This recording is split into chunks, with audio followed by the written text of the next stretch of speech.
I just kept looking at his face, and I was like, that looks just like him. It is him. No. Yeah, no, now I know that now. You And all I confirmed could it. think of was he's gonna hold everyone's money, and Batman's gonna go get him.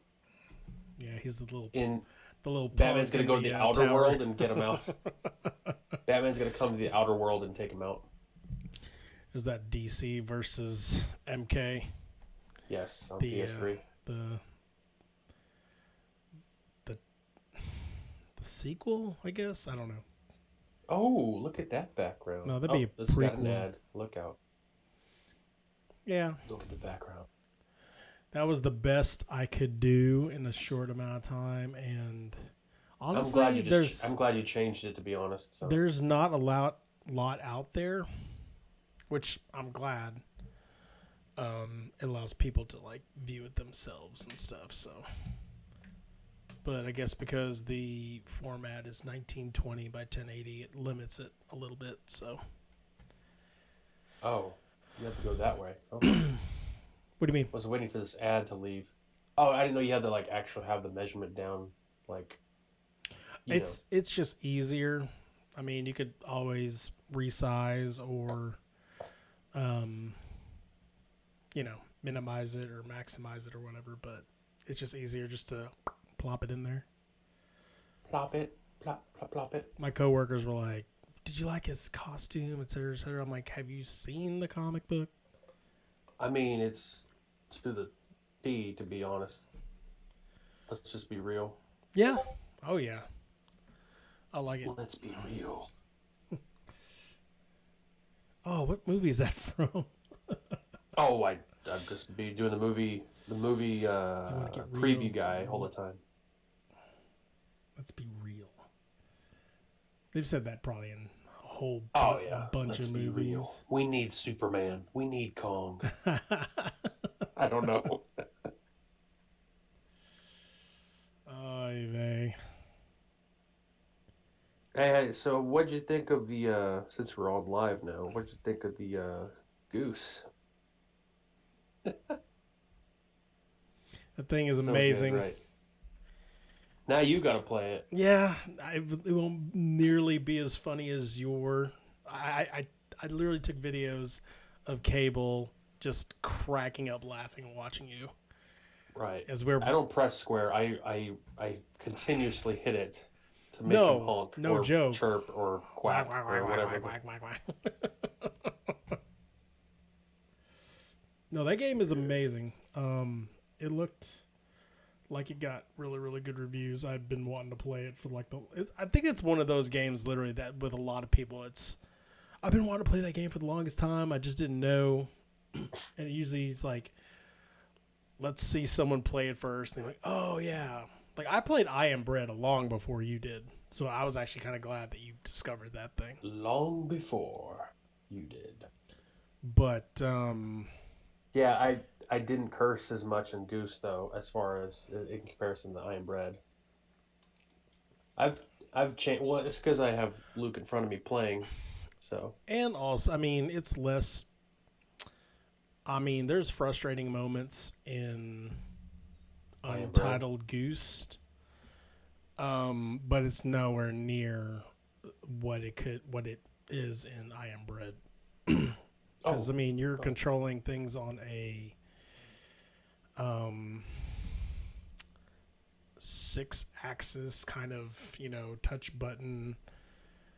This button is this quadrant of the piece of bread, et cetera, and if you slip and stuff like that, or Oh yeah, it's there's especially a lot of buttons involved. especially the 0G one. That one's stupid. Oh gosh, that's crazy. Like there is no room for failure when you're trying to directly launch your bread right into the toaster. Like if you hit any side, it's just like, well, the toaster's now flying across the thing, and it's probably tumbling in a way that you're just like, well, this mission's screwed, so time to start all over. Hitman 2 or Hitman 3, that's been fun. Oops. Sure. You need to play BroForce. Bro. Just I want to play Hotline Miami. saying, it's Hotline Miami's fun too. It's just one of those BroForce. 16-bit BroForce. Yeah, it looks like it's the same graphics as Fez, but you keep unlocking characters from like the Expendables practically. Oh yeah. And everyone's got the name Bro. Like Broly was the newest one I unlocked, was Bruce Lee basically. Agent Bro is Agent J from Men in Black. The Broad is the bride from Kill Bill. Yeah, it's got the Terminator. It has Rambo, Baracus. No way. Blade. Baraka from MK? No, Baracus from A-Team. Mr. Oh. T. Oh, yeah. It does have Raiden. His name is Brayden. Oh, jeez. Yeah. I told you, it's all about Bro. There's like 3 different renditions of Chuck Norris characters. 3, not 1. 3. Yeah, because you have regular Chuck Norris, you have Cobra Chuck Norris, and I think you have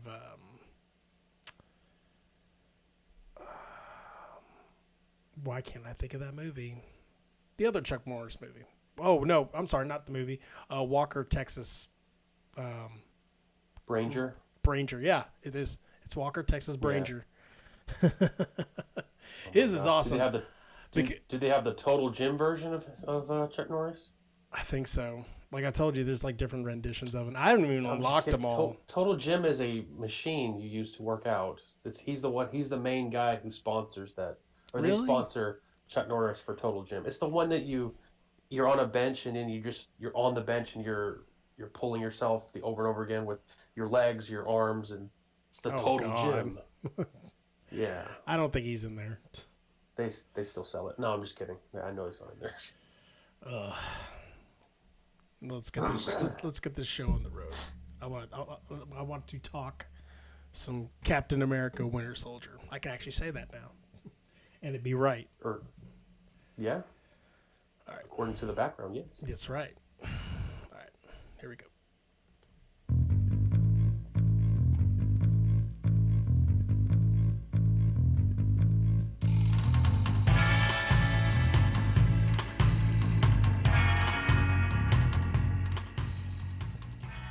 Good evening, ladies and gents. Welcome to the Movie Broview. We review movies, we review shows, we review everything. I'm one of your hosts, Charlie, and my brother, Josh. He's there too. How you doing, brother? What's up, brother? Coughing a little bit. Sorry about that. Oh, you're all right, man. It's all right, man. I don't know if you got a cough button or anything like that, but you're fine. I got a mute button. Yeah. I got a mute button. No, you're totally fine. Anyway, yeah. I got my buddy Kong with me. This is the movie review where two brothers give their brotherly take on movies of today, yesterday, and tomorrow.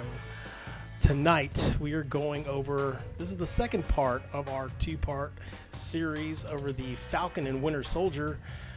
It is now the Captain America and Winter Soldier series from Disney Plus that came out, in mid-March, and now it's the end of April.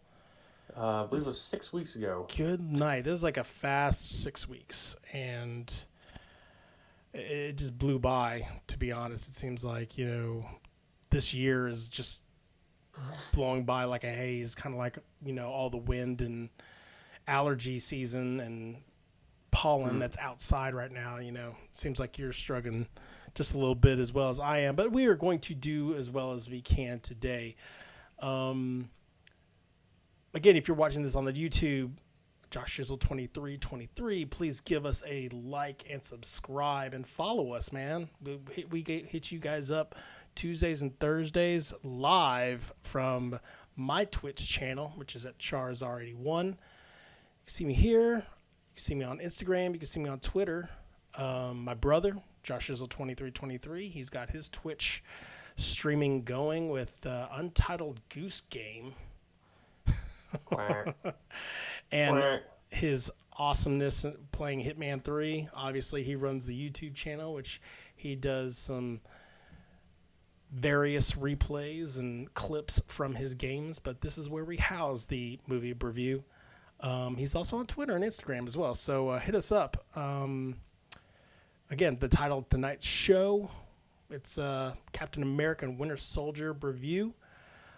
We're going to do a little synopsis of episodes 4 through 6. We already did 1 through 3. If you want to catch up with that, please check us out on YouTube and check out the past podcasts. So before we go into that, though, I know we want to dive right in. We saw a little bit of something of movie gold that my brother is pulling me right into.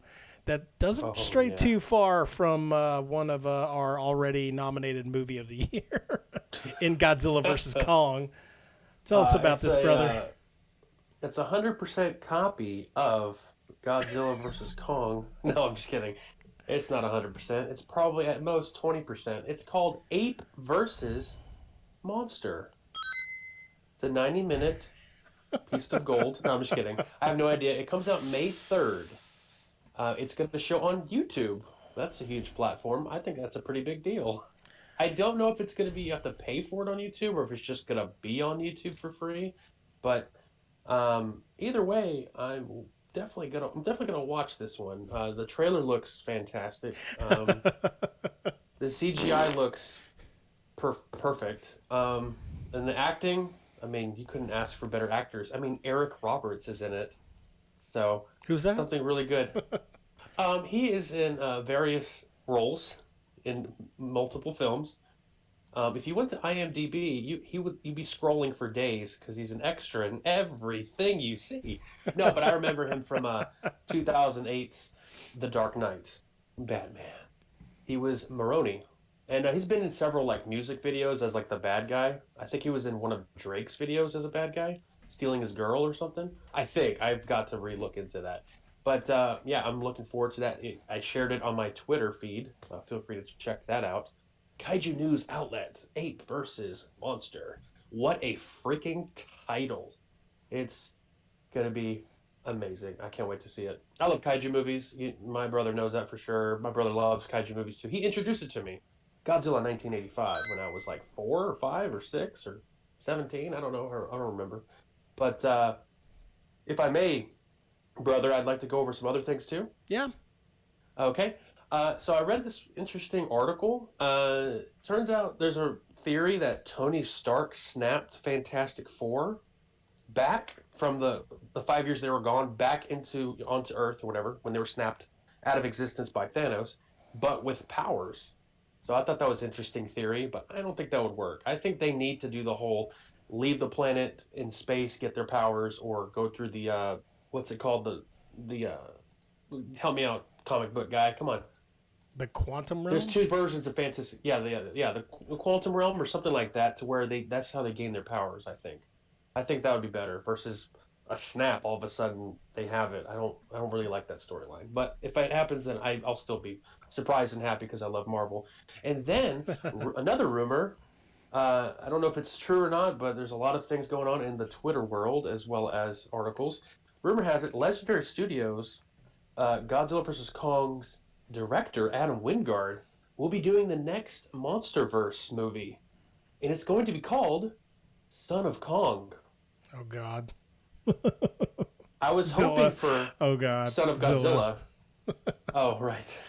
So we'll see what happens there. It's just a rumor, but we'll see what happens there. But I saw a featurette showing they were saying here are the directors from all the all the MonsterVerse movies or whatever. I shared that on my Twitter feed as well. Mm-hmm. And so it was very interesting. So you think that it's going to be the same director and it's not going to be a new director? I mean, that's what a person that is in the inside of Legendary Studios is overhearing. Okay. That Adam Wingard is going to do a movie called Son of Kong. Son of Kong. Didn't they see the Son of Kong in 1930 something, 36? Son of Kong. I mean, 1933, so bro. No. King Kong was 1933, but I guess it came out the same year. Son of Kong, 1933. They can roll out with those films that quickly? What are they, the MCU? Well, anyway. This one was December 22nd, so, the first King Kong probably came out at the very beginning. And this one came out the very end of the year. God, I remember that movie of Kong, being he's my buddy today. So sad. The ending of that movie is sad. Which one? The end of Son of Kong.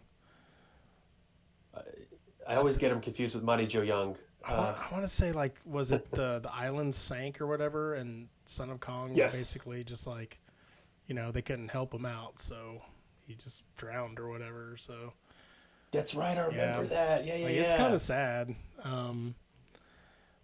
but it's been a long time since I've seen that movie, though. I'll be interested to see. I think I was 10.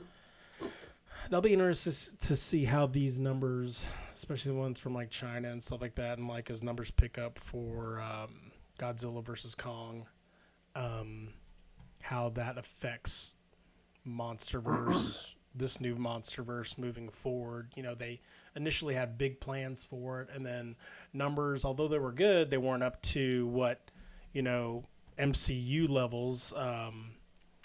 That they were setting these records that they were setting left and right, and so they were maybe we'll throttle back a little bit on making this huge expansive universe. You and me, we definitely want to see Gamera. I mean, that's my next one on the docket. That would be cool to see, a big freaking flying turtle that could blow fire. I don't know who owns him. I don't know who owns him right now. Funimation, maybe? I have no idea. To be honest, that's a complete guess just because of Dragon Ball, because Gamera is in Dragon Ball, the original. Yeah. For a little bit. But I don't know. I have no idea if they can even afford him. I think they would, because his movies are super cheap in comparison.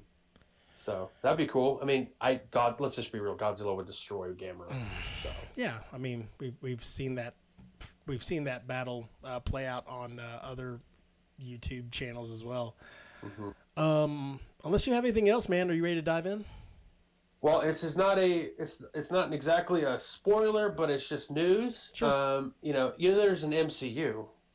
Well, soon there will be an MKU, or should I say MKMU? Oh God. Mortal Kombat movie universe. So there will be a sequel. And more than likely, probably a trilogy. Yeah, there's so many characters. You've got 11 games to pick from. You know what I mean? Well, sure. But we're going to be talking about that on the next episode of Movie Broview. And by the way, ladies and gentlemen, if you do just hashtag Movie Broview, you'll see all of our podcasts, all of our YouTube videos, the Twitch, everything will be available to you. All you have to do is type in hashtag Movie Broview on Google. And it will be everything about Charzar81 and yours truly, Joshizzle2323. Nice. Take it away, Charlie. Hey, man, that's awesome. Like I said, we are going to dive in a little bit on Captain America Winter Soldier, formerly known as Falcon and Winter Soldier on Disney Plus. Boy, let's just dive right in. I'm ready to really, really get into the meat of this stuff, because when we left off, gosh, things were really, really heating up. Zemo, we thought, was going to perform his heel turn, actually helped out the characters at the very end. We've got Carly, who is, running away from our heroes, and she's got the super soldier serum in hand. And John Walker, he's trying to do his best to keep up with said superheroes, even though, he himself, he's a really, really badass soldier, but, he's trying to fulfill these really, really large Captain America shoes that have kind of been bestowed upon him by the government. Episode 4. We're going to pretty much just kind of hit the highlights of these episodes. Again, we are going to be blowing this up and dissecting it a little bit. So there is your spoiler warning. We're not going to be hemming and hawing in regards to like, oh, okay, this might happen, this could happen, this probably should happen. No, this has happened, and we're going to be spoiling everything. So Zemo catches up with Carly. They've obviously been on the run. Obviously, Zemo and I'm going to call him Captain America a lot, and so, forgive me on this. Zemo, Falcon, and Winter Soldier, they've caught up with Carly, and John Walker and Battlestar have actually joined them in their search. They cannot believe, first of all, that, they have teamed up with the likes of Zemo, who was in prison. But the big highlight here is that Zemo, he's the one who catches up with Carly. It's one of those kind of chase sequences where they're kind of looking in this kind of industrial set area. It's a housing unit that has a whole bunch of hidden rooms and stuff like that. But for some, the MacGuffin is that Zemo runs into Carly. And we know how he feels about the super soldier serum, don't we? Oh, yeah, absolutely. But how did he get the information to find said Carly? How was that? In that place? He uses candy, also known as Turkish Delight. Turkish Delight. And because, remember, he had a child. Unfortunately, he lost. And so he remembers, having a child. So he saw these kids, and he offered Turkish Delight to befriend them and then get information to find Carly. iCarly. Yeah, that's good. That'll be a hiccup. No joke, right? So yeah, using his little pigeons, it's kind of like the little pigeons from Game of Thrones. He convinces them, kind of manipulates them through the Turkish Delight. He even whispers at them, saying, you see those two guys over there? Don't trust them or whatever. Trust them. And so, yes, he's character. Working with them, but at the same time, he has his own motivations as well. Just a second, this here. There's lots of things going on that's blocking my path. There you go. So, Zemo does not like super soldier serum. He detests it. And what does he do with it? When he runs basically into Carly. He runs into Carly, and then I guess Carly loses all the extra serums. She had 8, 20 of them, something like that, whatever. Yeah, she had 20 of them. And she drops the bag, and there's just everywhere, right? But what does Zemo do? He crushes him. At first, for a split second, I thought he was going to inject himself, but I'm thinking, that makes no sense, Josh. He's completely against it. He talked about it the entire time. He put, and so he crushes it with his foot, which I should have saw coming. And then he forgot one. There was one hidden. There's always the one. That was the one. I'm like, oh, here we go. Up the new Captain America, John Walker. You don't see him actually inject himself with it. He just finds it. He talks with Battlestar a little later. Obviously, that's right. Yeah, you see him Would you do it? You see him conceal it. And so they have this conversation with each other, saying hey, what do you think the serum really does? And it's weird. It's very akin to the conversation that Steve Rogers had, way back when he was a skinny runt, with the doctor who eventually gave him the super soldier serum. And they kind of saw it from a different light. That it takes the person. I mean. It's very similar, but they kind of took it from a more positive view, that it makes it takes what's within you and makes it greater. Which, his perception of John Walker is that he is a great person. He's a great soldier.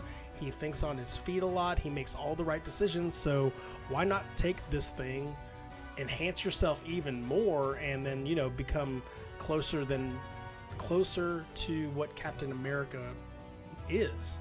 So, Battlestar, poor guy. Yeah. I was gonna say, poor Battlestar. his intentions were true, and again, like, you know, he thought John Walker was a good guy, but yes, like you said, we never saw him really inject himself, and there was a moment, and, like, you know, check me if I'm wrong on this. So there was a moment where Sam was trying to talk with Carly, like using his counseling skills rather than using his muscles and using his abilities. Like, he was trying to, like, say, hey, you know, like, this isn't you, blah, blah, blah, blah, blah. I think that was earlier in the episode. And when John Walker broke in, that's when everything ran amok and Zemo had run into her. Right. Yeah, John Walker gave him a certain amount of time. Yeah. And then, yeah, that was... So it was actually episode 3, wasn't it? No, this was early. This was earlier in the episode. This is 4. Okay. Yeah, because they had handcuffed Zemo to the machinery, but later on you know, she agreed to meet with him again, but like this time she was like, "You come on your own," yada yada yada. But he brings Bucky, you know, as like kind of like, you know, insurance or whatever. But he's trying to just tell her that, hey, you know, I want to listen to you. I want to have a conversation with you rather than trying to, you know, constantly attack her or whatever. Because it almost worked. It did almost work, you know, and like it's the Star-Lord schism where everything is almost in place, and all of a sudden someone has to mess it all off. And this one, yeah, it's the big fart that's laid out. And this time it's by John Walker, because he's just all in for the let's take her down. She is the enemy. And in the mix mash of trying to find her, Battlestar gets captured. And honestly, I thought that when he was captured and he was all tied up, I was like, oh gosh, this is going to be some type of messy ending for him. And he gets out. Sure enough. He gets out initially. I know. Mm-hmm. But then, you know, the big confrontation occurs, and Carly just like Falcon punches him right into a pillar, and he's no more. Like, you know, as no more as you can be in the MCU. He didn't exactly evaporate or anything like that, but I knew as soon as he hit the pillar, that was it for him. And then John Walker doesn't take this lightly, does he? Yeah, he's like, you know, he took a few moments and realized, you know what, I'm gonna kill somebody. Mm-hmm. And he was trying to get Carly, obviously, because she's the one who kicked the crap out of Battlestar into the pillar. And then all of a sudden, he's using that shield, and you know he's pissed.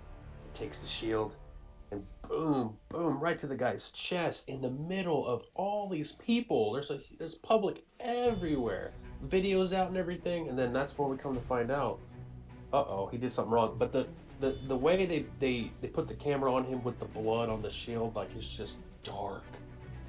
U.S. agent, well, not U.S. agent yet, but the new Captain America's just dark.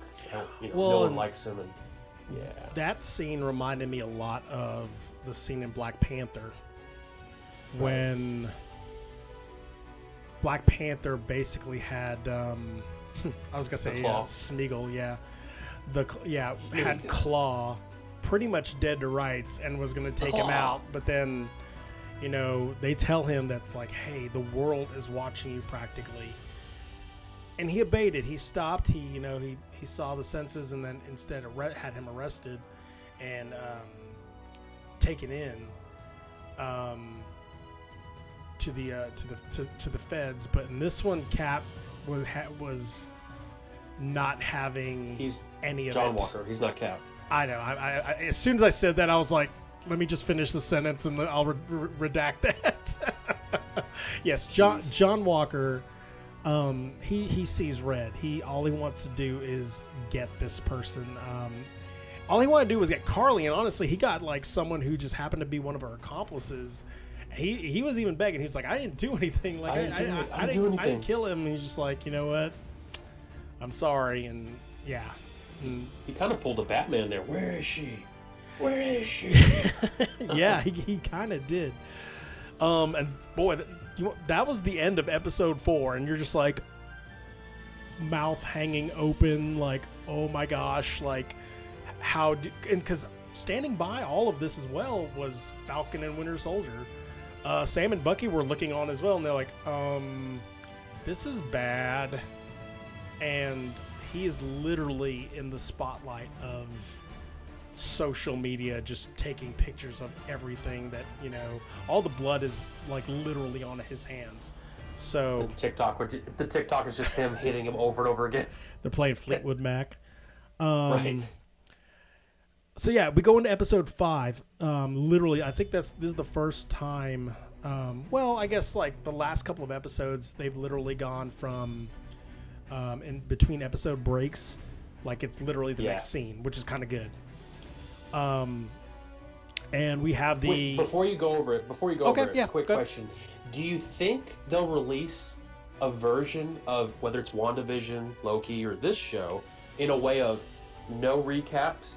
No introduction, like no Marvel Studios thing, no, you know what I'm talking about, where they take out all that and just make it one gigantic movie? Would that work, or is this is strictly a show? This one would work. WandaVision would be a little more difficult because it's more of a series. Like this one's more of a serial where it runs all together. I forgot, yeah. This one would make more sense as, again, with the scenes kind of running a lot more together, and they're not jumping to different decades, etc., etc. There's a way you could kind of do it with WandaVision, but again, like, you still want that little break. Who's gonna watch that anyway? So, I mean, it is the better of the two, but what the I am correct. Not at all. Episode 5, before we go into that battle. Battlestar. It opens up with Captain America, John Walker, Winter Soldier, and Falcon in a huge, brutal, like, handicap match, basically. Except, like, it's 2-on-1, basically. And they're basically trying to get the shield back. Kind of reminds me of Civil War. Yeah. When was the last time you saw a 2-on-1, But I guess you're right. I could kind of see that. Except I'm not anywhere near in seeing John Walker and being in the right light in this one. Right. Iron Man, I was like, dude, you killed his mom. Yeah. I'm all on Iron Man's side. Yeah, kick his freaking ass right now. Kick his ass, Seabass. But no, in this one, it was all like, can get that shield out of his hands. You do not deserve that thing. You have gone completely AWOL. You have gone off the reservation. I don't know how you are seeing yourself in the right here. But again, he's just like, he's completely seeing red. He's his dear friend, his colleague, his partner, Battlestar, was taken out by, the Flag Smasher. So, the lead Flag Smasher. And that was a pretty awesome fight, to be honest. It was kind of intense. There were actually moments of it where I'm like, I don't know how this is going to end up. I know just from the trailers and the teaser that I've seen that they do eventually get the shield back, but I'm like, do they get it here? Do they get it later? And so man, John Walker with Super Soldier Serum is a force to be reckoned with. Absolutely. He throws him down. He throws down Winter Soldier. Winter Soldier's like arm gets shocked and he's like kind of knocked out. And man, I was getting scared for Falcon because, he doesn't have Super Soldier Serum in him, you know what I mean? He's just a regular dude that works out and has some wings on him and stuff. This show has endeared me to Falcon so much more because he has no powers. Right. He is a man with a suit, kind of like Iron Man. But at the same time, he does things with that suit that are just completely outrageous and bonkers, and it's cool to kind of see a fight utilize, a contraption like that, like wings using as a shield, obviously trying to use it as, a weapon. But yeah, he, like, when it comes to like brute force, he's out of his league, because obviously Winter Soldier, he's, a decorated veteran from over 100 years. He's fought in several wars. He's fought in the Infinity War, if you want to call it that. He's assassinated so many people. And so, the fact that he's fighting with these two titans, it's crazy that he can kind of like hold his own. But yes, they finally do get that shield back from him. Boy, it was an MMA move too, wasn't it? They were just like bending his they had him like in a weird crucifix submission hold. They're just bending his arm backwards as far as it can go, it seemed like. I was like, oh my God, this is... elbow went the wrong way type of thing. Like, yeah, oof. But that's what you have to do to get it. Yep, they do retain the shield. The shield. And then, so, again, we're just kind of going over the episode 5 highlights. Again, Josh, fill in any parts that you think are relevant to the conversation. Another big highlight of this episode for me was when Falcon went to see Zemo at the memorial site. And Winter Soldier. Did I say Falcon? I'm sorry. Yeah, Winter Soldier. Yeah, Bucky.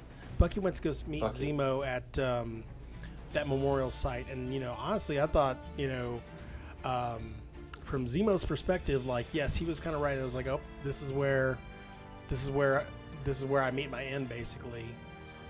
And he didn't do it. I was really, really proud of Bucky that he did not submit to his primal urges. Oh yeah, no, totally. He's he definitely pulls the trigger. But like, if you know that there's nothing in the chamber and that there's no repercussion from it, I don't think it's like, oh, I did it, but I unloaded the gun to save myself for myself. And you saw the way he had all those rounds in his hand. You see that from the trailer as he lets go of all the rounds. I think that's a pretty cool looking scene. So. Oh yeah, no, the way this I keep calling it a movie because, damn it, that's like, pretty much. Oh my gosh, a lot of these shows 6-part movie looks very, very movie like. God, the budget they have for this thing is ridiculous. I can't wait for Loki. Anyway, yeah, so Loki. Some of the shots for this, again, like you said, where he drops all the bullets and then the Dora Milaje show up and they agree that Winter Soldier or White Wolf has now completely he's completely buried the Winter Soldier persona, I think, in my humble opinion. Can it be dug up? Sure. But I think that moving forward, I think Bucky is, White Wolf going forward. What do you think? Oh, I'd bring it back to episode 2 when he says, all right, White Panther, you mean White Wolf? And he's like, huh? Yeah. But yeah, I think you can probably bring back the Winter Soldier, that Hydra-esque person. Maybe. I don't know. I kind of hope they don't, but I guess you can do it for a storyline. But nah, I like this guy. He's and this also I don't see it in the notes here. They go back to his ship and Bucky helps him, and there's a couple scenes in there that's pretty funny. Falcon, he's trying to bend this piece of metal to clean it or something on the boat, and then Winter Soldier just walks up, takes his vibranium hand. Here you go. The Falcon just gives him a look, I thought that was pretty cool. That how they help each other. Yeah, they're definitely becoming super buddy cop. Yeah. Like, any further renditions of these two, I definitely would love to see it. I don't know if they have their own comic book together. I know Captain America, Sam Wilson does, and obviously Winter Soldier does as well. But I don't know if they actually have a dual comic book, because I would read that. That has a fantastic story brewing between these these bros. The bromance is real between the both of them. My niece, or my wife's niece, whatever, she is guessing for the future that Sarah, Falcon's, or now Captain America's sister, is going to get with Bucky. I was like, I don't know. She's got 2 kids. She's probably moved on. Who knows? Whatever. Yeah, but Bucky's 110 years old too, so it's not like True. She's the only one. And I would love to see that, just like have this weird kind of sitcom-esque, like, what are you doing with my sister? Where y'all going out tonight? Kind of thing. And yeah, right. Because that is, that gets up Sam's craw. He's just like, hey, I'm down here. Don't you ask her anything. Just come back here. Right. Right. But so we're kind of in agreement that, like, Winter Soldier is kind of dead and buried. For the most part, and like you said, who knows what Hydra can dig up. But speaking of Hydra, there is made reference to a lady in the comic books known as Lady Hydra. I don't know if she's that same person in the MCU, but enter Contessa Valentina Allegra de Fontaine. Also known as Val. Val, yeah. Julia Louise Dreyfus is in this son of a bun. Elaine? From Seinfeld? Like, Veep, man. Like, seriously. She's the princess aunt in Bug's Life. Yes. Yes, she is. Princess Ada, yeah. But, like, she's now a new wild card. Like, gosh, you have, the Power Broker, who we'll go into in a few minutes. And we obviously have several sects of people who are, still out there. You have your 10 Rings, you have AIM, you have the Hand, you have, the Flag Smashers as well. And now you have this wild card who you really don't know what allegiance she has right now. She's obviously pro John Walker. After John Walker kind of gets unceremoniously taken out. Hold on just one second. After John Walker gets unceremoniously removed from the Captain America title, I guess, she kind of comes in and, like, she offers her services. So, anyway, what were you going to say? Oh, I was going to guess she's... what I understand, she's like going to be the Nick Fury of that, of whether it's Dark Avengers or Thunderbolts. Thunderbolts. She's going to be like the Nick Fury of that, I think. So she's got her U.S. or as we will talk about in episode 6 coming up in just a second. But there she got One Piece. Now she's gonna get some other guys, just like Nick Fury did, right? So it's gonna be Thunderbolts. It's gonna be really good. No, I mean, like, that would be awesome to see what she can do in this universe. Gosh, like, it just seems like, to me, there is no one save a couple of actors who, if the MCU comes a-calling, they know exactly where to put you and where, and just sign on the dotted line, like, You better not say no. I know, right? Your career. I won't say ruin, but, like, yes, like, they'll definitely be ruining the day that they turned their head away or did not sign on the dotted line with the MCU. So another big highlight in this episode, the penultimate episode, Sam visiting Isaiah Bradley again. This time he goes by himself. There's a lot of conversation in regards to the moniker of Captain America and whether Sam should take it upon himself. Obviously, Isaiah Bradley is very, very jaded due to the fact that the country who did not embrace him for his abilities and kind of just like swept him underneath the rug as their dirty little secret.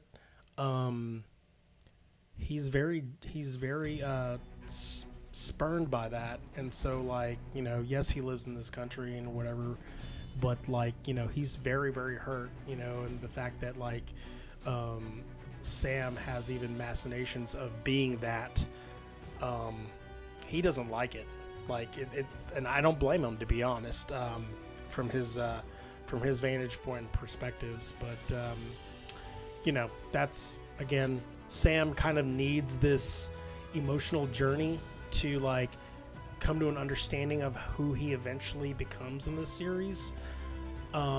Isaiah Bradley, again, he had the super soldier serum injected to him. He had tests done on him. Sam is not, and I don't think would ever go that route, to be honest. And he doesn't. But what comes after this, soon after this, is the training montage that he has. Like, obviously Sam is toting around Cap's shield, and initially he had, you know, at the very beginning of the series, he gives it to the museum, and I'm like, what are you doing? Like, seriously? Like, that thing is not to be meant to be put in a museum. Steve Rogers gave that to you because it belongs to you. You know what I mean?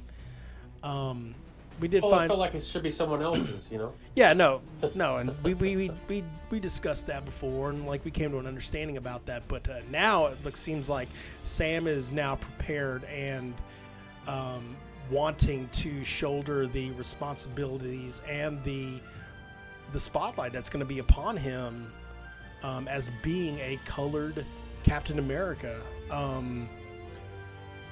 The training is awesome. Like, I maybe I'm a sucker for training montages in movies. I love the Rocky series. Creed was great as well. What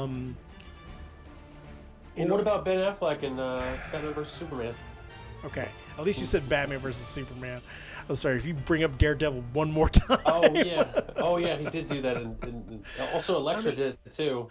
in a way, like, you know, the Tobey Maguire Spider-Man series, like how he's learning how to become Spider-Man. Andrew Garfield had his own little montage at the very beginning, trying to learn, you know, his new spider abilities.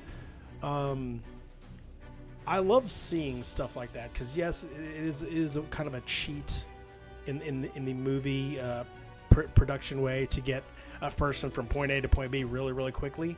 But, you know, you get to see kind of like that progression of time, as well as kind of get a, you know, small understanding of like, oh, they have to kind of go through this. And yes, if White Snake is playing in the background as well, so be it. Whatever. Or War. Or War or Survivor or whatever. Yeah. Eye of the Tiger. But yeah, I love that. I mean, and it was kind of cool to see how the chemistry between them was so great when they were just tossing the shield back and forth and like a frisbee and just rebounding it off of trees, and Bucky would catch it, and then obviously Sam would try to catch it as well. And it was cool to see also, like, you know, the first couple times that he was throwing it, it wasn't crisp. It was, you could kind of see a little wobble in there, which, you know, that makes a lot of sense. No, like, again, the more I watched this show, the more I endeared myself to Sam Wilson as a character. And just seeing him, like, even make those mistakes as he's trying to do his spin flips that he would normally do with his wings. He's not doing that with his wings at all. I'd forgotten to mention, remember, he had given the wings to Torres, remember? And he sure did. Yeah. And so he's like, here, he's like, you need this back? He's like, no, I don't need it back. And I'm like, oh, okay, well, your prophecy might come true there, brother. Exactly.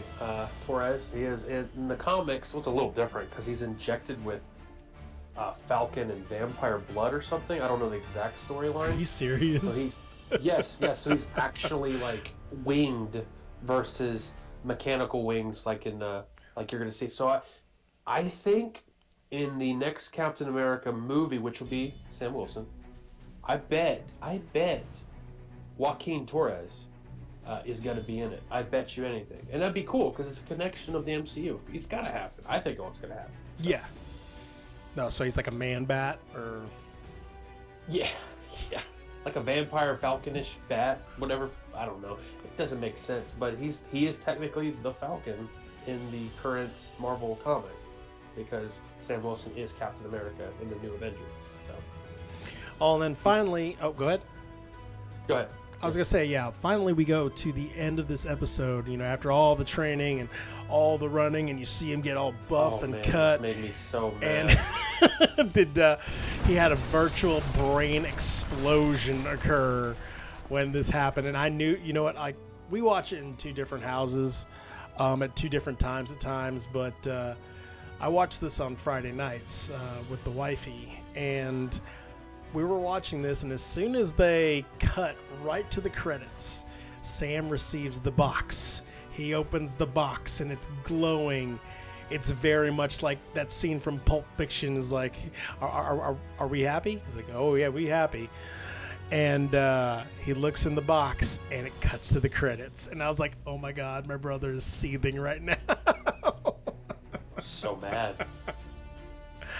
Well, I mean, you knew it. You can't show the freaking suit. You can't just the glimpse. Suit. But I understand what they're going for. They want to make sure I watch it. They got me. Mm-hmm.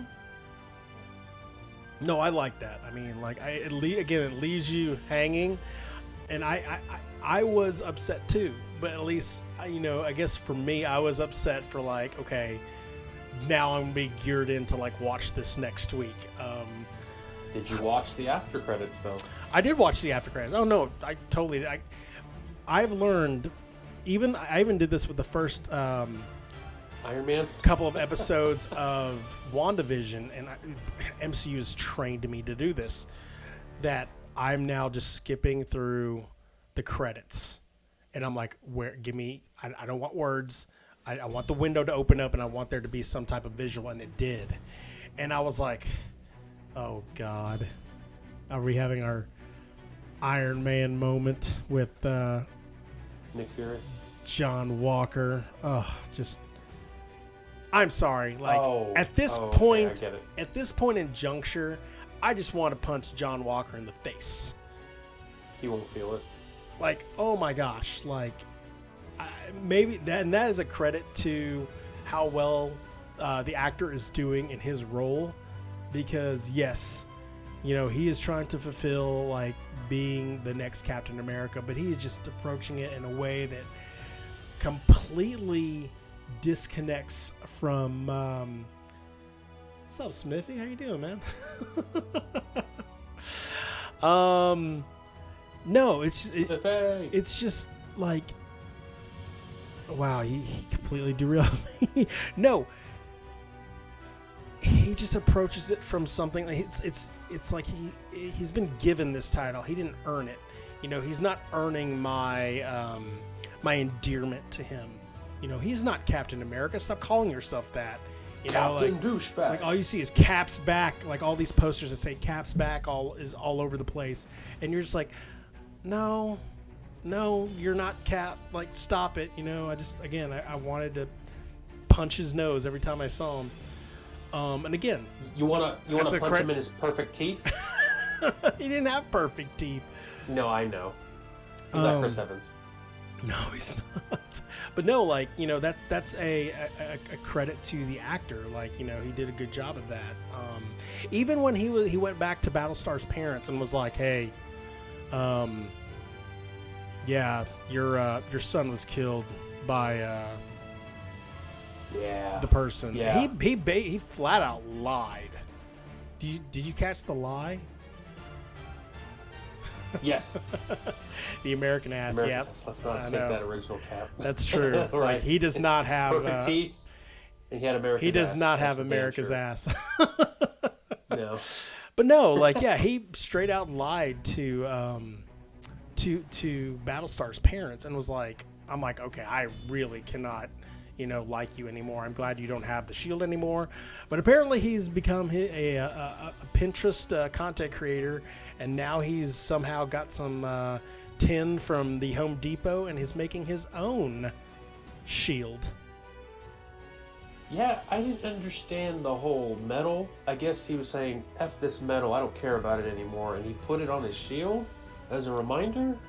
I think that was a reminder, to be honest. Like, it was a reminder of, like, you know, like, I don't know, like, he's doing this for Battlestar. Like, you know, that was my take on it, at least. Okay, I guess that's what I got from it, too. Because there are moments, obviously, during the 6th episode that, you know, he looks at that medal and I'm like, oh, okay, like, this is kind of pulling him in this direction. But anyway, so yeah, that's episode 5. We get to the 6th episode, the final episode of Falcon Winter Soldier. And boy, that sucker just kicked off with a bang. Like, Carly is there. Her plans are starting to come to fruition. They need to get there to stop the GRC vote. What's going on is they are having a vote. It's called the Patch Act. And basically it is to remove all these people who have settled in, you know, since the blip had occurred and half the world, you know, evaporated. They had moved in on those territories. Well, when everyone was blipped back, people were wanting to get back into the places that they had originally lived. And so they were basically like evicting these people who had settled in for 5 years. You gotta remember, it wasn't just like, you know, 5 minutes. It's like they basically had come in, settled in, come to terms with their losses, and now are being like forced to be like, sorry, you gotta go. You know, I know that we left for like 5 years, but we're back now. So let me ask you this real quick. Do you blip back in the exact spot you were at? Yeah, you don't remember? So what happened to those people that are in planes? Oh gosh, come on. Or helicopters? You know the answer to that.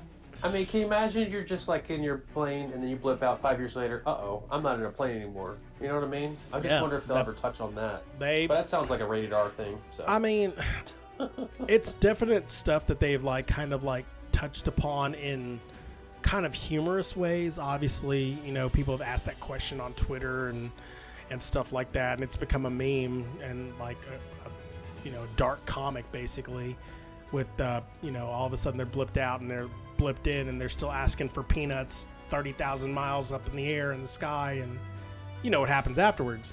Gosh, at the beginning of WandaVision, remember, like, people were being blipped back and they were like waking up, or they were coming to in rooms in the hospital where they're like, Monica Rambeau, where is my mom? Like, you know, or who is this person? Who is this person next to me? This is not my, you know, da da da da da. So, yeah, it's a definite study in, like, you know,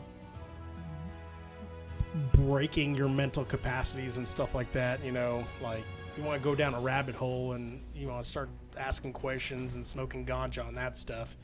That's definitely a topic to do so. But so yeah, Carly's plan. They're in New York. They're trying to stop the Patch Act vote. They now have Batroc on their side helping them out. Batroc the Leaper. And you know, they infiltrate the building. They're in there, and the new Captain America reveal was so badass. It was so awesome. Him flying in and the shield just coming out of nowhere. And, you know, you obviously see the new suit and you're just like, yep, we are entering in a new era of Captain America. I loved it. His suit was exactly the same as the comics. It was perfect. The way the white connects to his suit, like, and it's not just goggles anymore. It's actually a complete suit. The goggles are part of the suit, not just separated. Yeah. And it still has the same technologies. And by the way, we didn't bring it up earlier. Have you noticed his guns are gone? His famous 2 MAC-10s or Uzis or whatever he has. Like, yeah. I really like that about Falcon, but with that shield now, he's taking the role. I don't think he's gonna have guns. I don't think. It doesn't look like it. He never pulled them out after. And with the shield and how I can see it in live action now, I'm okay with the no guns. Well, yeah, I mean, like, he's got the shield. He has Red Wing. Red Wing still, or another. I don't know if you still call him Red Wing. Stars and Stripes wing. White and blue wing. All the colors. But, yeah, like,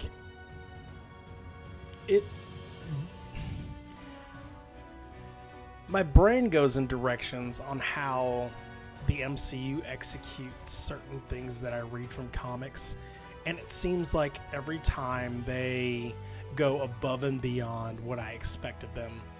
And we may dwell a little bit on Cap's suit and its abilities and such, and like we may jump around in regards to this episode, but the things that he was able to do throughout this episode were literally jaw-dropping to me. Like those moments where he's fighting with Batroc and stuff like that, and that's his own ability as well. But the ability to utilize the shield and the wings as a combo in those fighting sequences are just like lovely. Like I just can't. How he's able to still connect the shield on his back, just like John Walker did, just like how Captain America did. Yeah. Like just a dunk. Yeah. Like I can see how they did it. It's right outside of Red Wing or the suit or the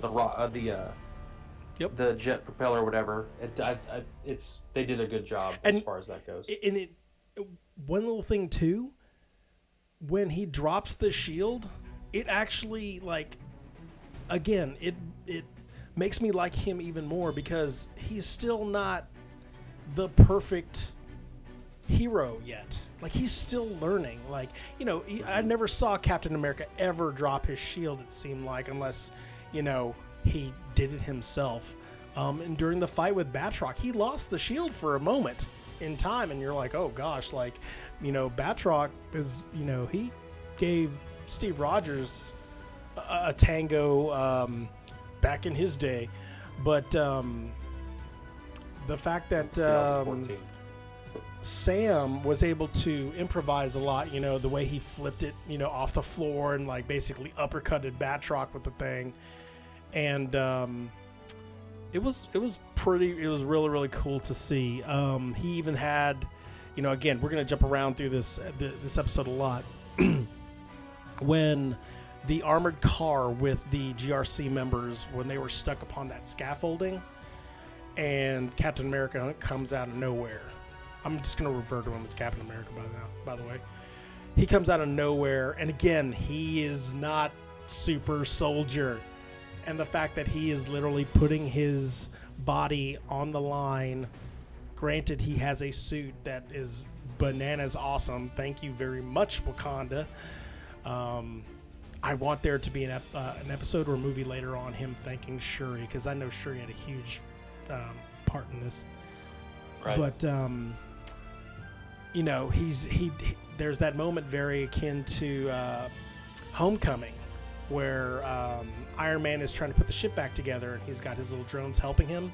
He has his little drones helping him, lift the armored car back, off the scaffolding and onto safety.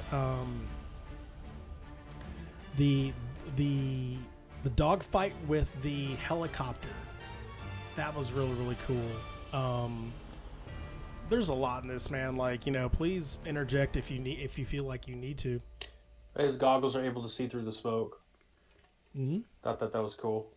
And then how when he's fighting, I know we're going all over the place. He finally meets up with Carly, and he's like, Carly, I don't want to fight you, and then Carly's all like, hey, let's fight me, and then he uses his wings as like staples to the ground the way he doesn't move, because he doesn't have the super soldier serum, right? So he's got to use the strength of what he's got and his suit to really, hold him down. And then you saw he had the shield, and she had some sort of a pipe hits the shield, and then it breaks him back. Like, he is just you and I. He's just a human being without any type of serum. So yeah, he's a badass soldier. But yes, he definitely is not on the tier on the level of like Captain America or John Walker and such. But no, everything about the new Cap reveal, like the suit, the the wings, the wing combination, etc. Like it was a masterpiece in execution. And then when Carly's unfortunately died, we'll go over that. The way he's carrying her, carrying Carly, and then the wings are still out. He's gliding down slowly. Yeah, that the way that looked was it looked amazing. Like it was straight out of, like if you were to read it in a comic, you just see that picture of him holding her.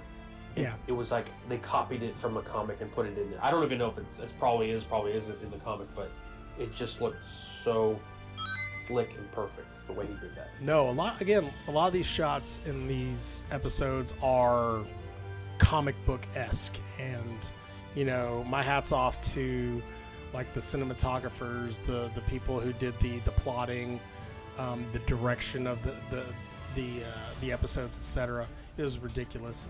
You know, again, comics to life. I love it. Yes, going back to Carly, you know, her plan all along was to stop the vote, but it seemed like it was starting to unravel beneath her feet. And it was kind of weird. Like, you know, she was like, okay, you know, like we'll trap them in the vehicles or whatever. And, you know, like, you know, I guess we'll have to kill them. And you kind of start to see the Flag Smashers like back off and like, I thought we were just stopping the vote here. Like, what's going on now? Like, I don't think that was originally part of the plan. It was to kill them. Like, I thought they were literally just going to stop the vote from occurring. You know what I mean? Right. Exactly. She became a little dark there. Yeah. And she was wanting Falcon to fight her. Yeah. But remember, she's a teenager, I think, right? She's supposed to be like 17, 18. Young adult, you know. Early 20s. Well, that's what Cap said. The actual Cap. No, I mean, like teenager, in this world with you know 5-year blips, and you know she's from over there. That's true.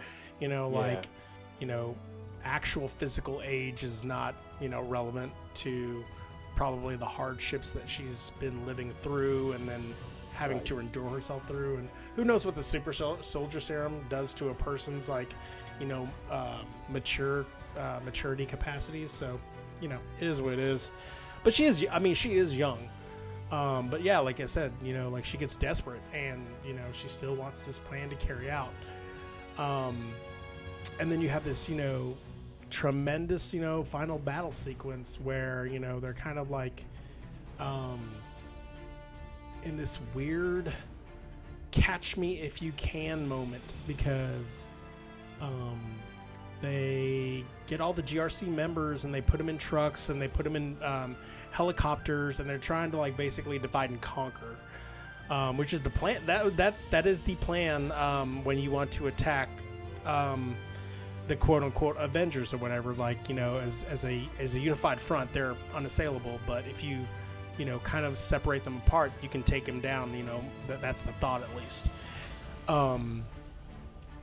And, you know, obviously Sharon Carter, she is definitely part of this, you know, rescue plan. She's a power broker? Well, she's part of this rescue plan. And there's a moment where Carly's kind of broken off from the pack. You know, they're all looking for them in this construction site area.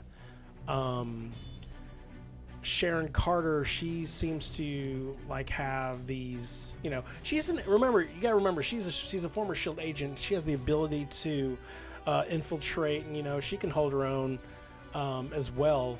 In fact, you know, she actually saves several of the GRC members by putting that smoke, I don't know, what would you call that? What kind of bomb is that? Like a skin flesh eating bomb or something like that?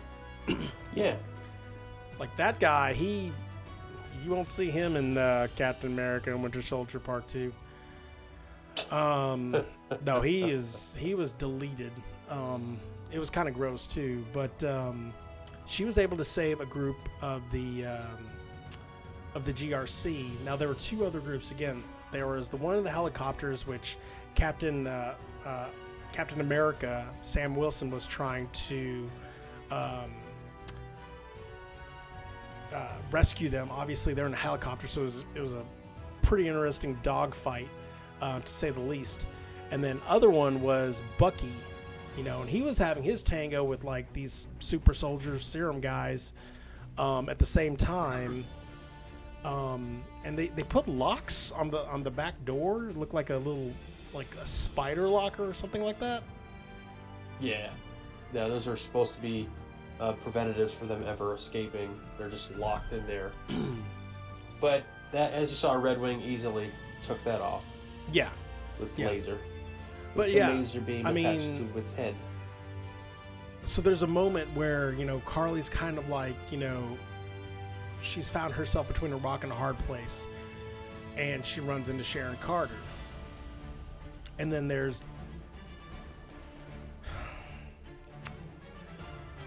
How shocked were you by this? I'm not shocked at all.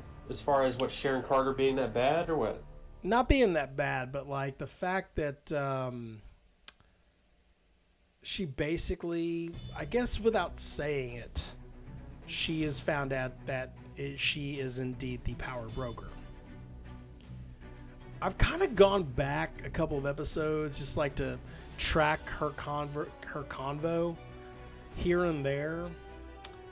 And I can't tell if like that was like a writing thing or if she really did just pull the wool over our eyes by trying to use a lot of conversational misdirection, because she kept she referred to the power broker as he several times.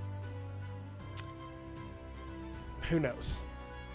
But yeah, basically, Batroc said, "You're the power broker," and then she starts speaking French and stuff, and then all of a sudden he gets shot up, and he's dead. He didn't fall out of a freaking helicopter. No. He is dead. The idea was that he was basically trying to hold the identity of the power broker up for ransom against the actual power broker, if indeed she is. And yeah, she probably ain't. She ain't though. Yeah, she wastes him like instantaneously. Boom, boom, boom, boom. But yeah, like during all this mess, obviously Carly kind of gets the upper hand a little bit, and then Sam Wilson comes into the fray, and he's like, "Listen, I'm done fighting. Like I don't want to fight you, basically." And she is like, she wants to have a fight. She's trying to have a fight. Like I guess that's her only way of kind of justifying that. Like if she does commit murders or does, inflict,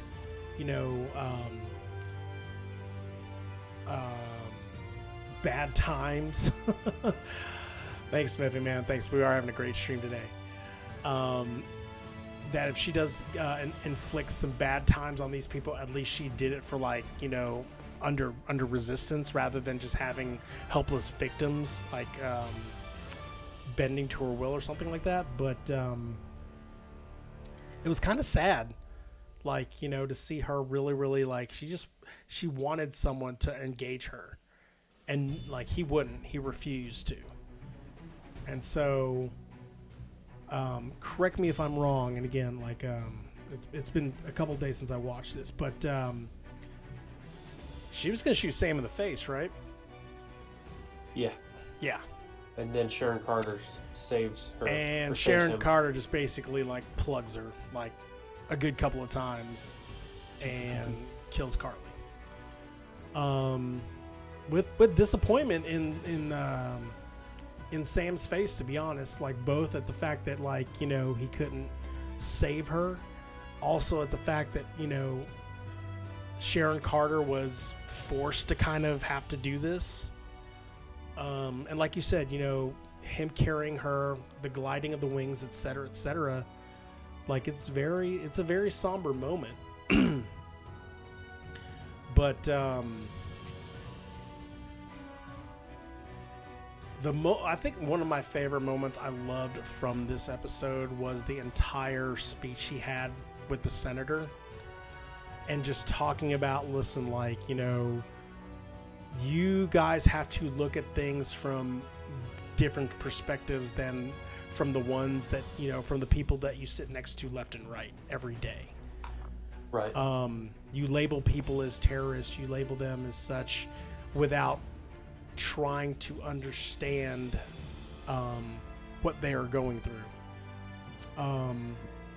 Like conversations can be had, we need to be, to meet in the middle in order to sort out our differences rather than, evicting people from their homes just like without serious investigation of what's going on. There was a lot of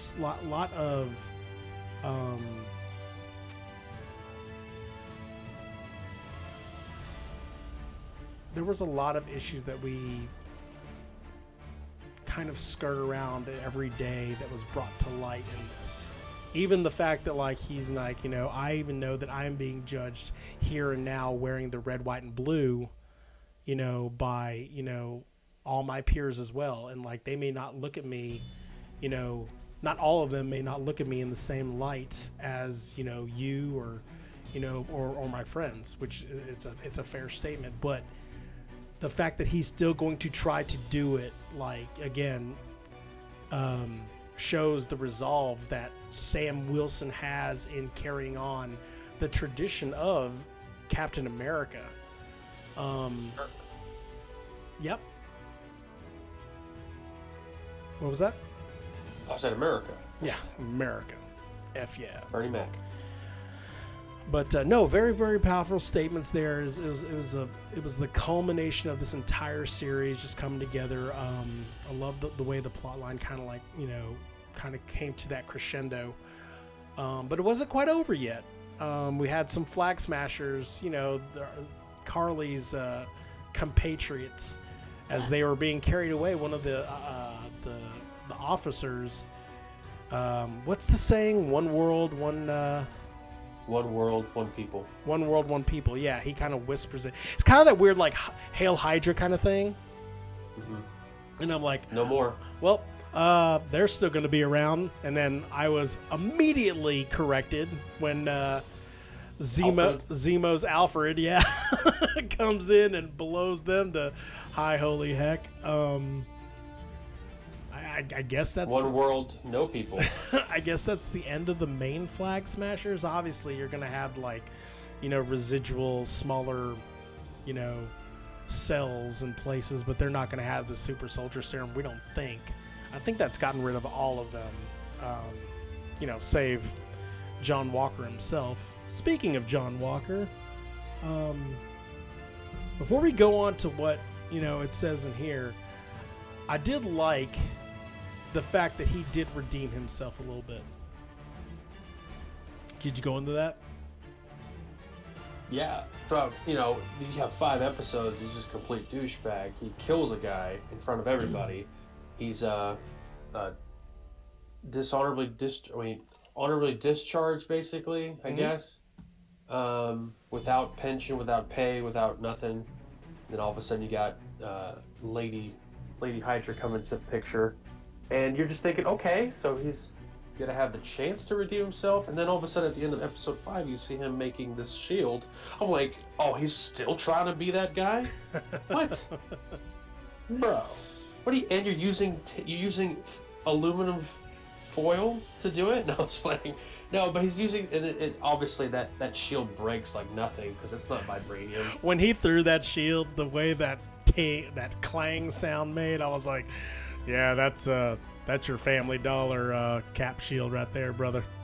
Hey, I'll tell you what, you might want to go to Dollar General next time. You put a little Gorilla Glue on that bad boy. Extra duct tape. So that shield didn't last at all. And I wonder if he took that gold star off of it, because that's a gold star. You know what I mean? Probably just threw it away. Who cares? It resembles something different. But anyway. I think he redeemed himself quite well. He even someone says, "Hey, Cap," and then Sharon Carter's like, "Hey, I think they're calling you." Captain America or John Walker, he just walks off like he knows he's not Cap anymore. Yeah, he knows he was to help the real Captain America. So I think he truly redeemed himself. Also, he was trying to save the GRC people out of that truck when it was falling. Like, oh, okay, he's actually trying to help. Okay, yeah. He was the backup that. Like, he had a choice. He had a choice right there to either chase off and go and continue on his, seeing red streak, or do something good and try to save these GRC members. And he took the high road. Even in that moment when I was watching, I was like, there you go. See, that's what Captain America is supposed to be about, son. Like, it is what it is. But it's amazing how we turned our opinion of him around so quickly by just simply trying to help somebody, try to be who Captain America resembles. Yeah. And he did try to do it. Fortunately, he failed, and the real Captain America came in, which was right, and he saved those people in that little truck there with his Red Wing, or his red with the stripes and stars wing. Yeah. I mean, it may not necessarily be about the execution, but it was the intent that he was wanting to save a life rather than to try to end one. So, but yeah, so in the sequence of events that happened, the Flag Smashers were exploded. We then segue over to Zemo, who's over at the raft, and he's just chilling, reading a book. So Zemo had something to do with it. He's like, and then it segued over to Val.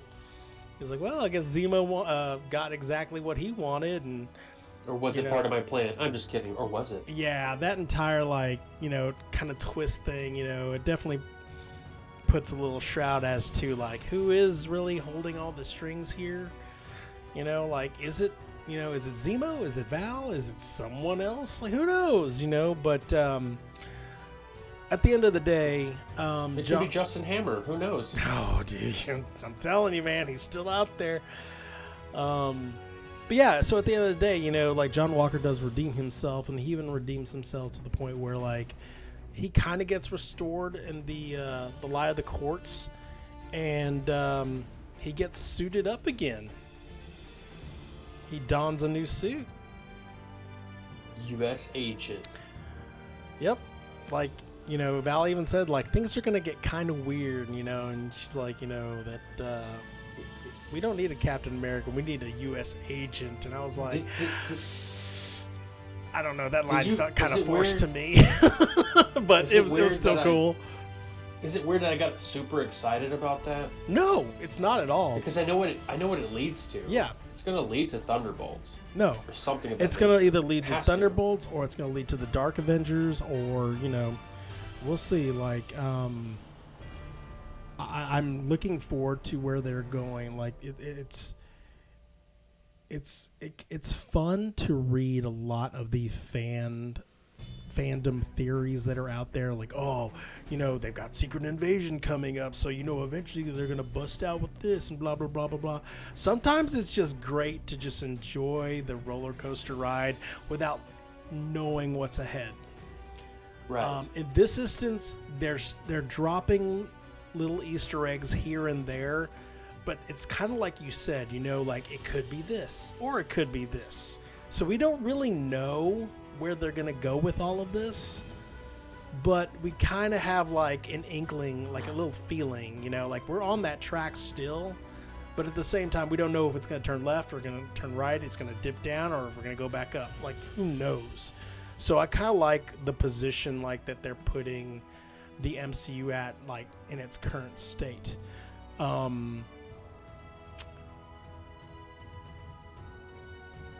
the end of this episode, we see that Isaiah Bradley gets added to the Captain America Smithsonian, that big museum piece that they have. Mm-hmm. And he's not put there as Captain America. He's put there in his soldier uniform, which shows they're commemorating his service to the nation as a soldier, not as a test tube experiment or whatever. But that actor, I hope to see more of him, because every time he has been on the screen in this series, it's definitely I have to put everything down and watch this performance, because he goes above and beyond when it comes to emoting, and it's very gripping. I get he's still spiteful against the nation that kind of turned his back on him, but there are steps at least being taken by this current Captain America in order to kind of restore some of his dignity and valor. So it was cool to see that at the very end. But it wasn't the ending. It's never the ending with this show, which is kind of awesome. Someone else kind of gets their day in court, don't they? Sharon Carter. She was basically kind of like brought back into the U.S. government. Agent 13. Forgave her for. I guess didn't they say something? We're gonna bring back Shield type of thing. Well, so again, she was wanted by the American government because she stole the Shield and she stole. She basically helped fugitives against the American government because that's what Captain America and Falcon and Winter Soldier were at the time. And then so obviously after the events that occurred in Civil War, she was on the run.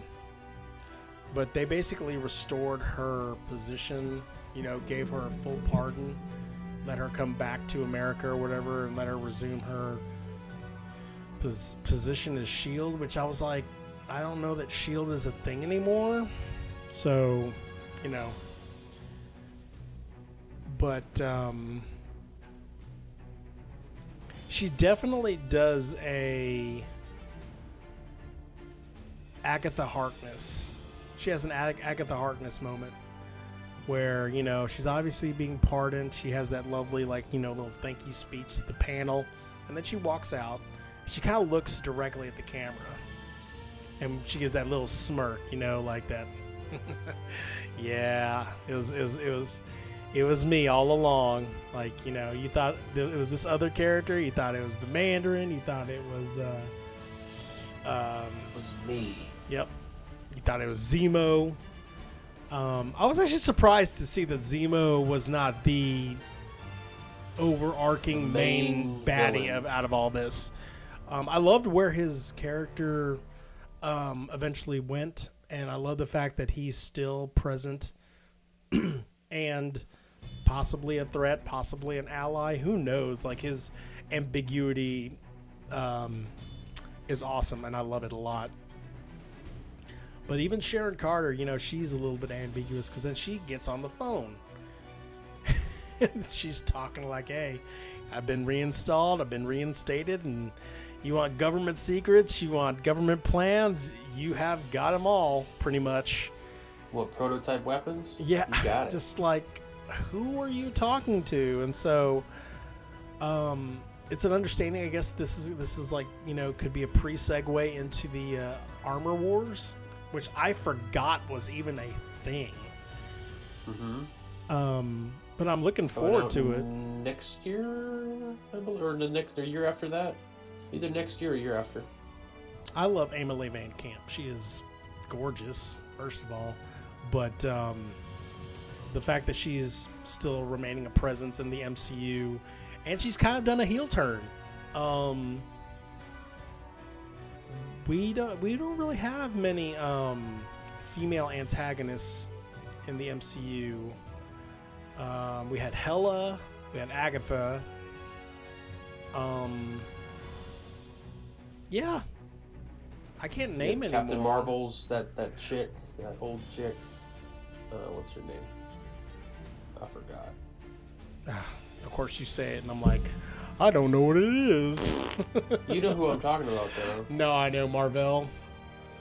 Yeah. Sure. But and then you have Whiplash is the guy. it's not. Yeah, it's not a girl. In the comics, she was. Yeah. But no, we don't have many female antagonists, so that's kind of cool. Like that they're bringing her kind of on the dark side or whatever. Dark side. And who she could be possibly talking to. Is she talking to someone that we know already? Is she talking to someone we don't know yet? if they drop the name Oscorp, I'm just gonna completely like brain explosion, go all over the place. I don't think it is. That's not it. I don't think it is That's either. not it. I don't think it is either. But some people have mentioned that one name, and I was like, that would be awesome. No way.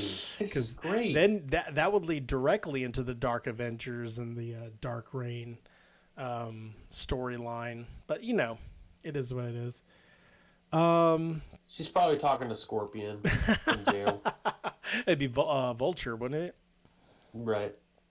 But yeah, that is. Oh yeah, that's true. Vulture. Mm-hmm. Because he wants those weapons. He's out there. Yeah. That is our assessment of episodes 4 through 6 of Falcon and Winter Soldier. I'm not even going to hedge a guess that you liked this episode, this series, right?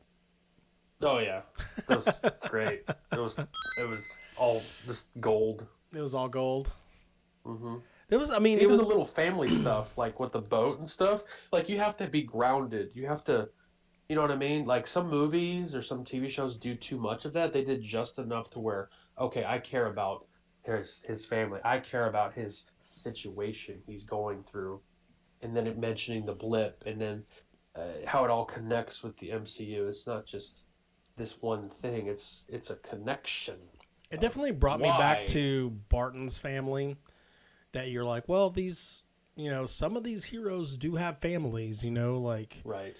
They're not necessarily living on their own or in their own high rise or in a cave. How they're paid? How they're paid? They're not paid well. See, and it's interesting that in the comics, they never really state that in the MCU, but I know in the comics, Tony Stark bankrolls pretty much most of the heroes. Oh, yeah. And, obviously after the Civil War, he, cuts most of them off because he's like, I'm not paying for you guys. You guys are fighting against me, so why should I pay for y'all? They don't really stipulate how that occurs, in the MCU. They also don't stipulate how they send damage invoices to Tony Stark's you're gonna need to pay for this building. accounts payable department. Right. It'd be like Batman. He's like, I just bought the bank. What do you want me to do? Right. I liked it a lot. I'll say this. I liked it a lot. I knew I was gonna like it. There's not been one property of the MCU yet, to date that I have not gone in and then just come out, with positive reviews after the fact. Obviously I can nitpick things here and there. Again, with this one, just give me more. I really wish that there were 2 more episodes of this that were entailed. I did like the fact that they were 40 to 50 minutes each. It was kind of nice.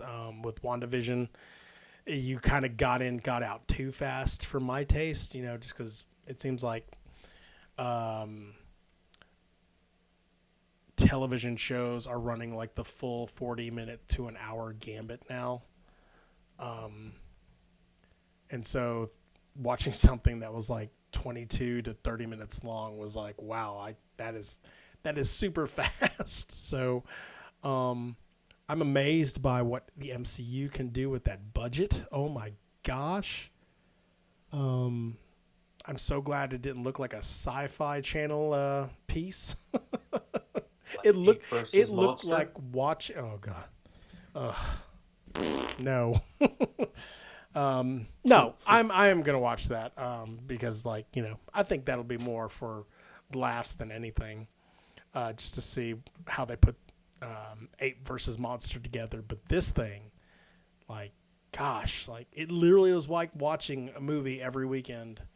I will be, with there not being any MCU property until mid-June. I'm probably gonna June go back 11th, and I'm probably Loki. gonna go back and watch through these. I can't wait for that. But yeah, man, that is our assessment of and our review. Give it a grade. 1 out of 10, or 1 to 10. 10 being the best. I'll give it an 8. Really? Yeah. I'll give it That's an 8. it? I mean, am I allowed? Is it decimal scoring? Like, what do you want me to do? Yeah. I mean, yeah. It's okay. It's a straight 8. It's a straight 8. I'll give it an 8.5. I can't give it. Okay, that's better. Yeah, I'll give it an 8.5. You can't give it a 9? Again, if it were longer and if I did a nitpick on anything, the rewrite of because you know about what the original story was to this, right? No. It was supposed to be about a pandemic. Oh. Yeah. Like, so they had to rewrite things kind of on the fly and rewrite to change Carly's plan instead of like causing a pandemic into being involving the super soldier serum. So yeah, that's what my understanding was, is that this was initially about a pandemic. And so obviously when you rewrite stuff from that, there's going to be moments that are kind of in the middle of it where you're just like, well, what? Like, that kind of looks like it's shoehorned there, you know? Right. The Power Broker storyline was I liked where it ended up. Some of it's, you know, execution in regards to, again, like, you know, again, this is me watching it one time through. I could watch it again and I'll definitely reassess the assessment. But there were some pieces there that kind of like didn't feel like fully executed in my eyes, to be honest.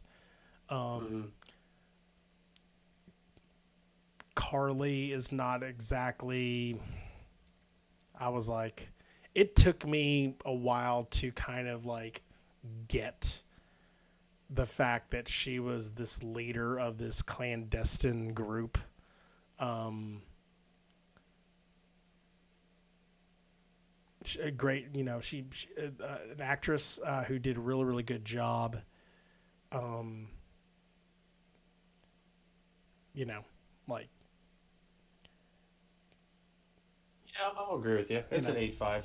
Like, you know, I'll agree with you on that. Like, again, when it comes down to grading, I'm going to nitpick like things here and there. Thank you for the follow, Gungyang700.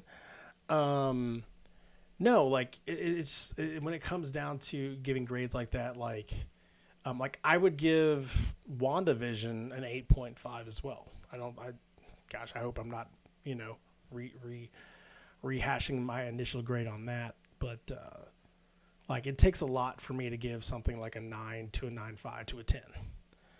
Right.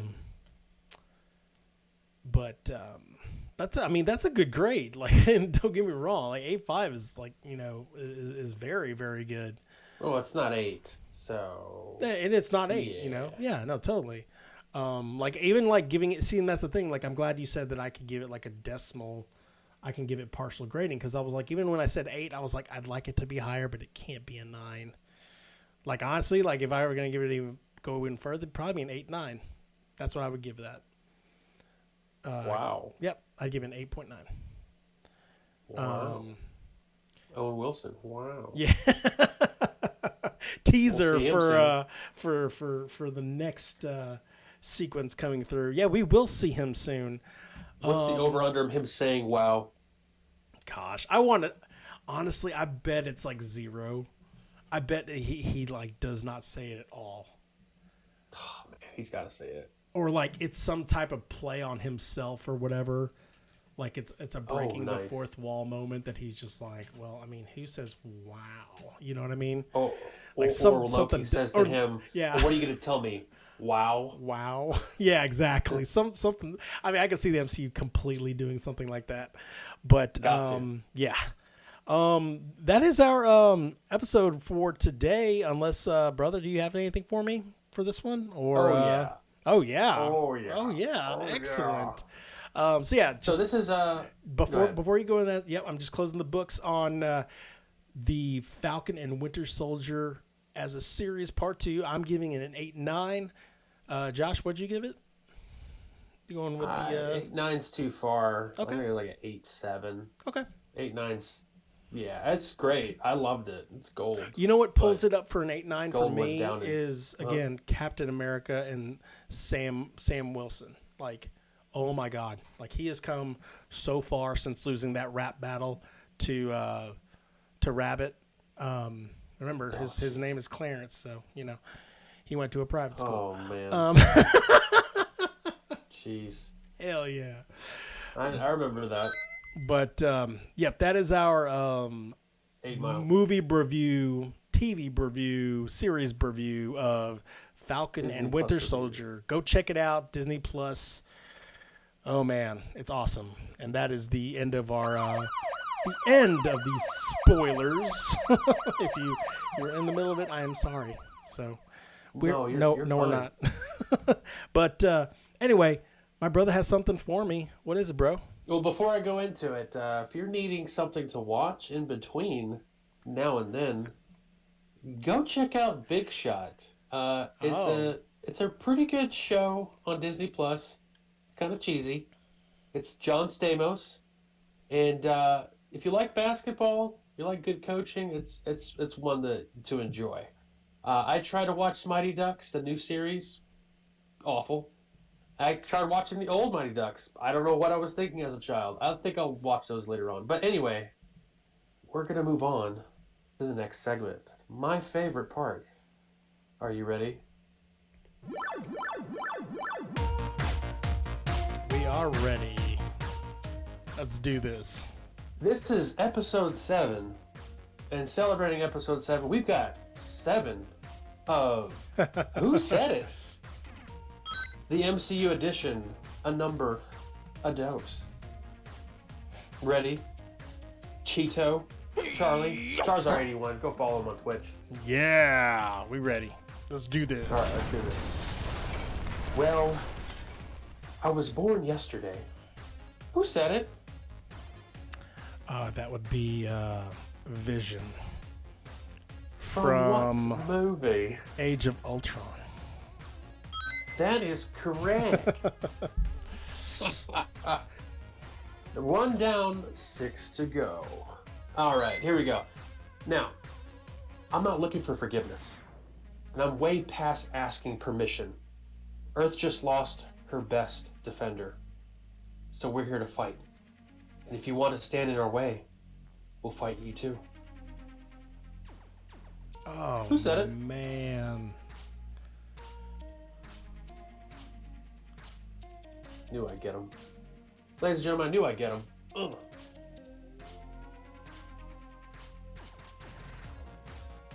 I'm not looking for forgiveness.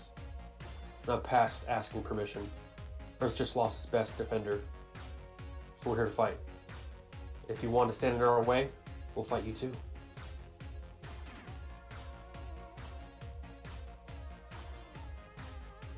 Pretty interesting quote, if I may say. So myself. God, that sounds like something Steve would say. I am thinking. What's up, sir? I am thinking very hard on this. Oh my gosh. We need Kong. Stop throwing me off with "We need Kong." My favorite line. Say it one more time. Turn with the sub. There he is. There he is. Say it one more time. I'm not looking for forgiveness, and I'm way past asking permission. Earth just lost its best defender, so we're here to fight. And if you want to stand in our way, we'll fight you too. Who said it? And what movie? Man, that sounds like Steve. Scuba Steve, damn you. Are you going with that? Infinity War. And it sounds like Captain America Steve Rogers. That is correct. Yeah. Here's when it happened. He's walking in, Rhodey's there talking to Thunderbolt Ross. Yeah. And he says it to him in the hologram. And then Rhodey's like, I'm on it. He clears the screen and welcomes him into the Avengers place. So. And Earth's best defender was Iron Man. So. Exactly. Yep. You got it. Bam. Yeah. Checkmate. Yeah. Here we go. Number 3. How do we know the good guys from the bad guys? R.I.P. Tony. Who said it? Say it again. How do we know the good guys from the bad guys? Who said it? How am I going to know the good guys from the bad guys? How do we know the good guys from the bad guys? But I'm going to say it how he said it. How do we know about the good... How do we know who the bad guys... Wait, hold on. How do we know the good guys from the bad guys? I messed that up. I strike this question. Well, that's... Oh, I can't be looking at the chat. Actually, he's not right. Anyway, how do we know the good guys from the bad guys? It isn't? Really? No, it is not. Sturm, you are wrong. Ooh. But you are welcome in the chat. Thank you so much for being here. I'm going to say it one more time. His name rhymes with Reader Rarker. Reader Rarker. How do we know the good guys from the bad guys? How are we going to know the good guys from the bad guys? Oh, man. It's the God's Hawkeye? No, he wouldn't say that. Oh. Come on. Is this Scott Lang? Wrong. Captain America and Falcon are running, and Falcon asks Captain America the question. Oh, and then Falcon. Captain America tells them if they're shooting at you, they're bad guys. They're bad. That's right. Exactly. There you go. It's okay. We're both dummies, Sturm. I'm such a dummy, right, movie? Yeah, Winter Soldier. That is the one, Captain America Winter Soldier. All right, let's go. Here we go. Anyone see a Southern gentleman carrying a building? Who said it? Wait, what? Anyone see a Southern gentleman carrying a building? Who said it? Anyone see a Southern gentleman carrying a building? Mm-hmm. I don't think you'll get this, and I'm glad. Anyone see a Southern gentleman? Sturm, I'm cooked. I don't know. That's That's a Southern gentleman carrying a building. that has the sass of Tony.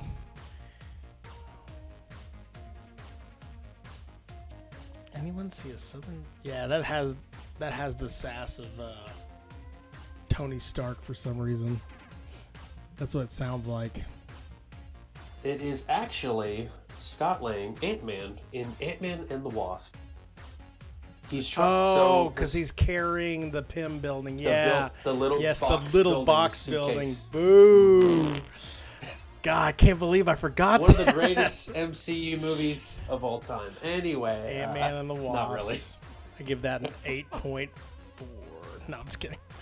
I know. I'd actually give it like in the 7s, like 7.8 to 7.9. It's not the best one, but it is very important for the role. Sturm, don't, brother. Infinity War is the best MC movie. I will say that already. Anyway, because Spider-Man dies. I'm just kidding. Let's go. What are you doing to me? What are you doing to me? Anyway, I'm sorry. Earth is closed. You better pack it up and get out of here. Who said it? In what movie? That's Tony Stark from Infinity War. Who's he say it to? Squidward. All right. Yeah, I was gonna say the Black Order guy. Yeah. The guy, the Punisher Squidward 1, guy. 2, and 3. God. Oh, jeez. You talk about the movies or the Netflix series? The seasons. The seasons. Only had 1 or 2. All right, 2 Awesome. left, ladies and gentlemen. 2 left. Okay. Sir, I'm gonna have to ask you to exit the donut. Sir, I'm gonna have to ask you to exit the donut. That would be Nicholas Fury from Iron Man 2. Which Nick Fury? We talking Hasselhoff? No, don't even do that. Don't even do that. All right, he got it right. He got it right. And last but not least, one of my favorite lines.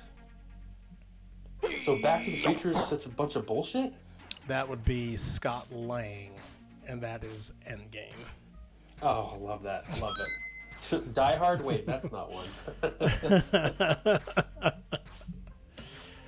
God, You know one of the writers wanted to say, please say Die Hard. Just say it as a movie, please.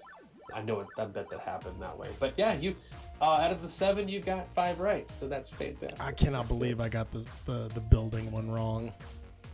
Really, I watched that one like not too long ago also. Oh, really? Like for the first time, or? No. Like I was like, it happened to be on TV, and I was like, we could watch this because cable, TNT, probably, whatever. Yeah, I was Yeah. like, cable can watch this. So, but Let's see here. But yeah, you did it. 5 out of 7, not bad. Not he's too still bad. around, right? He's in prison. That southern gentleman. I think he died. No, I have no idea. Honestly, I have no idea. I think he's in prison. Yeah, he's in prison. I thought he flipped him. But I mean, you have to like that movie. The Asian dude, what's his name? Wong? Yeah, he's the FBI guy from WandaVision. He's the reason. He's one of the only reasons I like that show. Oh, from Fresh Off the Boat? He's the that's dad. a great. He's the dad from show. Fresh Off the Boat. Heck yeah, that's the Who story owns of that my life. restaurant? Story of my life. Oh man, good times. Yeah, that was awesome. I love that.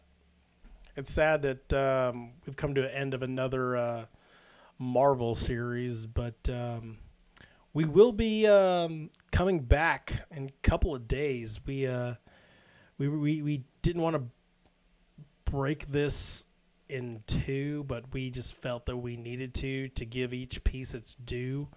Obviously, the end of this one, Falcon and Winter Soldier. But the next one we're going to be doing is HBO Max's Mortal Kombat. It's not really HBO Max's, but it did air on HBO Max. So WB's. Yeah, it is WB. But Yeah. I am so stoked to review that thing. Sturm, if you haven't watched it, go watch it, bro. But I'm looking forward to reviewing that with you as well. I'm actually going to rewatch that again tomorrow just to get really a lot of the highlights and the tidbits and stuff like that. I've seen it 10 times. So 10 times? yeah. So yeah, I pretty much know every line to that movie now. It's such a good movie. Gosh. Such a good movie. It's so good. I can't wait to talk about it. Oh, I know I won't forget man. anything about it, so I'll point out things like you're like, oh yeah. But yeah, man, we will talk about that in a couple of days. This will be uploaded tomorrow, correct? Yes. Yes. As long as you give it to me tonight. Send it to me tonight. Oh yeah, man. Thanks for this Ethernet. awesome Cat 7 Team. cord. I'm gonna get it over to you in post haste. But that is our episode for tonight. You got anything else to say to the folks, my friend? My brother. My brother.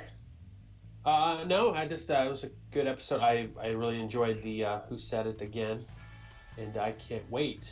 I need to figure out what would the Who Said It edition will be next week, because I know we touched base on the martial arts a little bit, and there's only so many Johnny Cage lines I can pull. Here's a rule: you cannot do any Annihilation lines. Period. That's. I don't want to. Stricken from the because record. There's no good lines in there. When I think her name is what was that long-haired chick she stretches her hair out. What's her name? Sindel?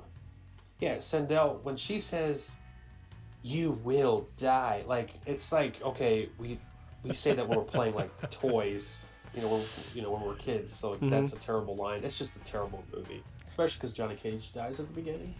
But anyway, I will not pull anything from Annihilation because we know that movie was terrible. So. Well, fortunately, we won't be going over that. We'll be going over the newest Mortal Kombat. I was gonna give it a qualifier, but I was like, I don't want to give that away too quickly. Yes, we'll be going over that in the next couple of days. If you're watching this on the YouTube, please give us a like, man, and definitely subscribe and follow Joshizzle2323. And if you're on right now and just chilling out, hey man, follow me. I'm at Charzar81 at all the places. That is our show for tonight. Falcon and the Winter Soldier. For my brother, Joshizzle2323, I am Charzar81. This is the Movie Broview. Go pop some popcorn. Go ahead. Go pop some popcorn and watch a movie. #Movie Review. Google it now.